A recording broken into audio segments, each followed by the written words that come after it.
Hello mga koys, so marami naman tayong updates patungkol sa Gilas Pilipinas. So dito mga koys, ang ating Gilas Pilipinas 5-on-5 men's basketball kung saan dumating na nga ito sa Hangzhou, China kagabi. Pero wala pa palang issued clearance ang 5 player dito mga koys. At itong kapapasok lang na balita mga koys na ang Philippine Women 3-on-3 ay nag-decide na nga mag-withdraw para sa 19th Asian Games. At itong sinisisi ng mga Filipino na SBP at saka itong POC na sinasabing na overlook ng Gilas ang Asia bid. Pero bago ka pa lang sa aking munting YouTube channel, baka pwede mo namang i-like and subscribe. So dito nga mga koys ay umalis na nga kagabi ang pambansang kupo ng Gilas Pilipinas 5-on-5 papuntang China. So ngayon mga koys ay nasa China na nga ang Final 12 ng Gilas Pilipinas. Pero dito nga mga koys, sa balita nga natin na nasakalap sa spin.ph ay 5 dito nga yung additional 5 player na sina Marcio Lasater, Kevin Alas, Alvin Tolentino, Chris Ross at saka itong si CJ Perez mga koys ay wala pa pala itong issued clearance para maglaro. So dito nga mga koys, ayon nga dito kay Coach Tim Con sa balita ng spin.ph, pagkadating nila agad sa China ay gusto nga agad ni Coach Tim Con makapag-practice nga agad sila. The team arrived with the 12-man roster hopeful and the addition of Kevin Alas, Marcio Lasater, Chris Ross, CJ Perez, Alvin Tolentino would receive favorable decision from Hangzhou Asian Games. So sana nga mga koys. So dito naman tayo mga koys sa Philippine Women 3-on-3 nga. Nag-decide na nga ito mga koys na hindi na sumali o nag-withdraw na sa 19 Asian Games dahil sa kakulangan naman power nga. 2 player na lang kasi mga koys ang natitira dyan. So ayon dyan sa balita ng spin.ph.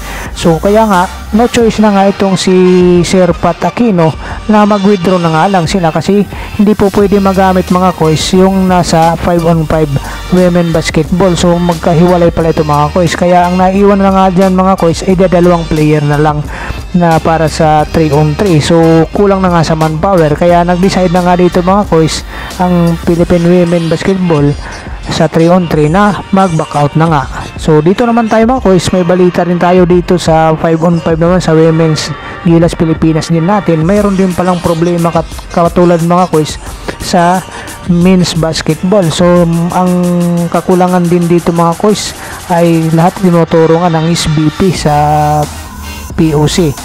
Dahil dito mga koys, mayroon pa palang katulad nung sa men's basketball, itong si Luna Uzar at saka si Camille Nolasco ay wala pa rin clearance mga koys para maglaro nga dyan sa Asian Games.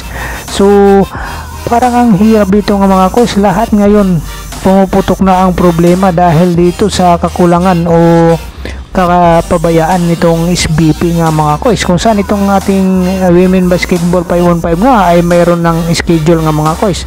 So malamang sa malamang mga koys ang matitira dyan 8 hanggang 9 na player na kung sakasakaling talagang hindi aprobahan. Pero tutuloy pa rin ayon pa nga kay Sir Pat kung ano yung nandyan, positive pa rin sila, itutuloy pa rin, napaka-optimistic pa rin, sabi pa nga ni Sir Pat Aquino.